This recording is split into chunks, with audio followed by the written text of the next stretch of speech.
सारे महीने श्रेष्ठ बताए। भागवत कथा चाहे श्रावण में कराओ, भाद्रपद में कराओ, अश्विनी में कराओ, अघन का महीना मिल जाए तो कहना ही क्या है। हाँ, दिव्य महीना कार्तिक का महीना बड़ा सुंदर बताया, अघन का महीना बहुत अच्छा बताया। मिक्षर भगवान कहते हैं मैं स्वयं हूं, ऐसा सुंदर भाव बताया है। आप बड़े भाग्यशाली हो कि आप इसी सुंदर दिव्य मास में भगवान की कथा सुन रहे हो। और इसमें भी कार्तिक की पूर्णिमा आएगी। महाराज जी ने बहुत अच्छा मुहूर्त देखा है कार्तिक पूर्णिमा का। कार्तिक पूर्णिमा में तो 1-2 दिन भी कथा मिल जाए तो भाव से बेड़ा पार है। 1-2 दिन मिल जाए तो क्या कहना। और आगे आने वाली अभी द्वादशी है आज, शायद द्वादशी, त्रयोदशी, चतुर्दशी और पूर्णिमा, तीसरे दिन पूर्णिमा। बड़ा सुंदर भाव है सज्जनों। तो देखो, मैं ये निवेदन कर रहा था, बोले कथा जब करवाएं तो सबसे पहले नियम बताया सनत कुमार जी ने, किसी ब्राह्मण के दरवाजे पे जाए। स्पष्ट लिखा है, ब्राह्मण के घर जाए और ब्राह्मण के घर में एक श्रीफल ले हाथ में और उसमें साथ में दक्षिणा रखे। श्रीफल नारियल लेके ब्राह्मण देवता के श्री चरणों में समर्पित करे। हे ब्राह्मण देवता, मेरे घर में कथा होने को दिव्य मुहूर्त निकाले। अच्छा मुहूर्त निकाल दिया जाए। ब्राह्मण देवता जब अच्छा मुहूर्त निकाले उस समय अच्छे कोई वक्ता का वो करे, चयन करे, भागवत कथा के वक्ता का चयन करे। सज्जनों, ऐसा सुंदर भाव बताया। और क्या करे, बोले कम से कम 5 ब्राह्मणों का वर्ण भागवत में होना चाहिए। वर्णम 5 विप्राणा, 5 ब्राह्मणों का वर्ण हो। उसमें एक ब्राह्मण देवता क्या करे, बोले श्रीमद् भागवत जी का मूल अध्ययन करें, क्योंकि वक्ता तो सारा भागवत नहीं बोल पाएगा, 18,000 श्लोक। इसलिए जो सुंदर विद्वान कोई महापुरुष है उसके चरणों में बैठ गए। सुंदर एक ब्राह्मण देवता भागवत का मूल पाठ करे, एक ब्राह्मण देवता गायत्री मंत्र का पाठ करे, एक ब्राह्मण देवता गीता जी का पाठ करे, एक ब्राह्मण देवता विष्णु सहस्त्र नाम का पाठ करे, एक गणेश मंत्र का जाप करे। ऐसा सुंदर भाव बताया है। कम से कम 5, और ज्यादा यदि भगवान ने दिया है तो फिर 108 ब्राह्मण बिठाएं, चाहे कितना बिठाएं, लेकिन कम से कम 5 ब्राह्मण होने चाहिए। वक्ता के सहयोग के लिए भी बताया कि वो किसी को नींद नहीं आ जाए, इसलिए बीच बीच में जय शब्द नमः शब्द के लिए ये जो सुंदर प्रहलाद धार बैठे हुए हैं, ये संगीत वाले भाई लोग, तो इनका भी थोड़ा थोड़ा सहयोग होना चाहिए, इससे नींद नहीं आए। अच्छा, और क्या करे, बोले महाराज देवताओं की स्थापना करे। भागवत कथा में देवताओं की स्थापना करनी चाहिए। वक्ता के बगल में एक तरफ तुलसी की स्थापना करे। तुलसी देवी यहां भी करी होगी या नहीं की है तो कल मेरी बहनें लाएगी, बड़ी सुंदर स्थापना। केलों के खंभे लगाए, केलों की स्थापना करे। अनेकों अनेक भाव नियम बताए हुए हैं।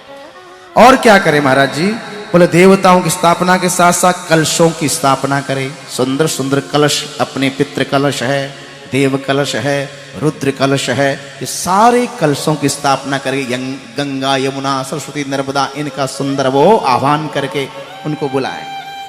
और क्या करे, बोले जैसे सर्वतोभद्र मंडल है, चतुष्ट योगिनी है, नवग्रह है, षोडश मातृका है, ये सब सुंदर इनका पूजन हो। और देवताओं के पूजन के साथ साथ पितरों का तर्पण भी हो, पितरों का तर्पण हो, नित्य हवन हो, यज्ञ हो, ये सब भाव बताएं। और क्या करे महाराज जी, बोले इसी के साथ साथ वक्ता कैसा हो ये बताओ। भागवत किससे सुने ये भी बता दिया। तो इसमें ये बताया है भागवत कथा का वक्ता विद्वान ब्राह्मण होना चाहिए। सबसे पहले बताया है विद्वान ब्राह्मण, उसमें विरक्त होना चाहिए। लिखा है विरक्तो वैष्णवो विप्रः, एक तो विरक्त हो, दूसरा वैष्णव हो, तीसरा ब्राह्मण हो। दृष्टांतो कुशलाधीरः, दृष्टांत में कुशल हो और बड़ी सरल भाषा में आपको समझाए।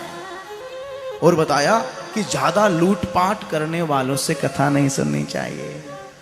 कथा में जैसे कोई धन लेके कथा सुनाए उससे नहीं सुननी चाहिए। हाँ, उससे नहीं। सौदा करने वालों से भागवत की कथा नहीं सुने। अनेकों अनेक नियम बोले महाराज जी अब धन की बात ही आ गई तो ये तो बता दो धन में भागवत में कितना खर्चा लगाए। खर्चा तो लगेगा, कितना लगा दे ये बता दो। तो यहां ये बताया है कि भागवत में इतना खर्चा लगा दे जितना अपनी एक बेटी की शादी में हम लोग खर्च करते हैं उतना कथा में लगा देना चाहिए। कैसे लगाए? बोला अतिथि आए उनकी सेवा है, बहन है, बेटी है, संत है, महात्मा है, वो है, ये है, सारी व्यवस्था के लिए ऐसा बताया है। सज्जनों, भागवत कथा में जितने उत्सव आए वो धूमधाम से मनाए। वामन जन्मोत्सव है, राम जन्मोत्सव है, भगवान कृष्ण का जन्मोत्सव है, रुक्मिणी मंगल है, ये जितने भी उत्सव आते हैं, भगवान कृष्ण जन्माष्टमी है, ये सब बड़ी धूमधाम से उत्साह के साथ मनाए। और क्या करें महाराज जी? बोले भागवत की कथा में नियम से रहे, स्वाध्याय करे, प्राणायाम करे, प्रत्याहार, धारणा, ध्यान, समाधि, धरती शयन करे, एक समय भोजन करे, ब्रह्मचर्य का पालन करे, प्रातः जल्दी उठे, भगवान का जप करे, अलग अलग नियम बताए। और क्या करे महाराज जी? बोले भागवत कथा में एक और बताया नियम। बोले क्या? बोले क्या खा पी के सुने। तो यहां लिखा घृत पानम, 7 दिन तक घी पी के सुने। बोले ये तो गड़बड़ है महाराज, घी पी के नहीं सुन सकते हैं। तो बोले पय पानम, दूध पी के सुन लो। बोले दूध से भी काम नहीं चलेगा। बोले फलहार ले लो। बोले एकादशी करते हैं उसमें चक्कर आने लगते हैं महाराज जी, एकादशी 15 दिन में आती है। वो नहीं, हम कथा में बैठेंगे रसोई घर की याद आएगी, चकोड़ी मकोड़ी पकोड़ी। तो महाराज जी क्या करें? बोले भोजनम तु वरम मन्यम कथा श्रवण कारकम। भोजन की कोई मना नहीं है, दिन में 2 बार कर लो चाहे 4 बार कर लो, हमें तो परवाह नहीं है, लेकिन गरिष्ठ भोजन मत करो। भोजन ज्यादा करोगे कथा में नींद आएगी। गरिष्ठ भोजन करोगे, इसलिए एक समय भोजन ले और दूध फलार ले और सुंदर भगवान की गोविंद की कथा सुनो।